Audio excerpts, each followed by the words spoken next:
বরকতময় কিসের জন্য হয়েছে? আল্লাযী উনজিলা ফীহিল কুরআন, এই মাসে কোরআন অবতীর্ণ হয়েছে। কিসের জন্য রমজান মাস বরকত হয়েছে? এই মাসে কি নাযিল হয়েছে? পবিত্র কোরআন।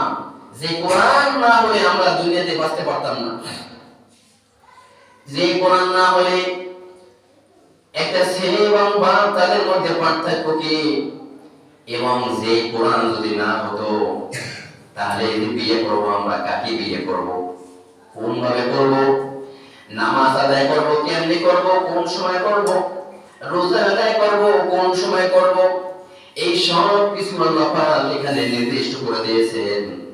আর এই কোরআনের মধ্যে এমন কিছু দিয়েছেন যাতে করে গবেষণা করে করে মানুষ তাদের এই যে তাদের রাষ্ট্রীয় জীবন, তাদের কল্যাণময় জীবন, বৈজ্ঞানিকময় জীবন সব কিছু তৈরি করতে পারে। এর একমাত্র নাম হলো আল কোরআন। কি নাম?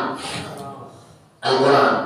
সে আমার বলেছেন আল্লাযী উনজিলা ফীহিল কুরআন, তাহলে রমজান মাস বরকতের জন্য হয়েছে, বরকতময় হয়েছে, পবিত্রময়।